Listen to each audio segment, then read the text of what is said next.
الكلام اللي قاله كاموش النهارده ده فعلا بجد، يعني الكلام ده فعلا هو قال كده؟ حد يطمني ويقول لي انه فعلا ما قالش كده وان ده حوار فيك؟ بس للاسف هو قال كده. طيب النهارده عندنا كلام كاموش او رسالة كاموش ورسالة للعيبة النادي الاهلي. عندنا النهارده كاموش قال لك ايه؟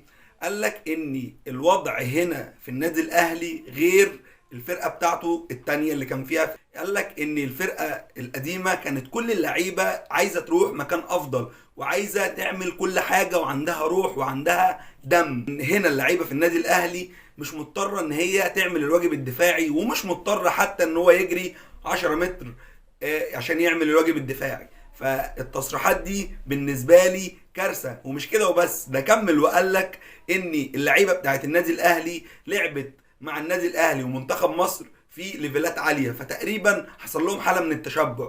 وقال لك ان المدرب مش بيحاسب اللعيبه اللي بتأثر ولا ما بتعملش الواجب الدفاعي. قال لك ان المدرب لا بيسأل ولا بيحاسب. فانت حضرتك منتظر ايه من اللعيبه دي؟ اذا كان ما فيش حد بيحاسبهم، عملوا الواجب الدفاعي ما عملوش الواجب الدفاعي، جريوا ما جريوش، اجتهدوا ما اجتهدوش، عندهم روح وعندهم دم ولا لا؟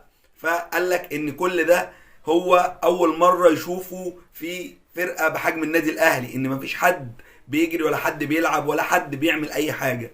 تمام؟ دي حاجه. تاني حاجه، رساله للاعيبه النادي الاهلي للنجوم. طبعا هم مش نجوم، النجوم في السماء بس. تمام؟ رساله لزيزو، لبن شرقي، لامام، لتريزيجيه، لمروان، لديانج، للشناوي، لاي حد موجود في النادي الاهلي. حضرتك كمل الست ماتشات دول. تمام؟ الست ماتشات دول لازم حضرتك توضح فيهم ان انت لاعب كبير. لازم حضرتك حتى لو هتقول لي المدرب زفت، المدرب وحش، المدرب قطران، انا عارف ده. بس الاهلي لو عم حارس راح درب الاهلي هياخد الدوري. بس عشان نبقى متفقين. هتقول لي انا مدرب ما بيدينيش حريتي، المدرب ما بيلعبنيش في مكاني. يا باشا دول ست ماتشات. انت النادي الاهلي فرقه كلها نجوم، انت لاعب نجم، انت لاعب نجم. تمام؟ وجنبك نجوم. انت ما تقوليش بقى مدرب، انا عايز الدوري. موت نفسك في الست ماتشات دول يا باشا، خلص الدوري. تمام؟ وجيب لي عرض وقول لي والله انا جاي لي عرض ومش عايز اكمل. بالسلامه يا حبيبي، بالسلامه. الاهلي ما بيقفش على حد. في 1000 واحد غيرك يتمنى يبقى موجود في المكان ده.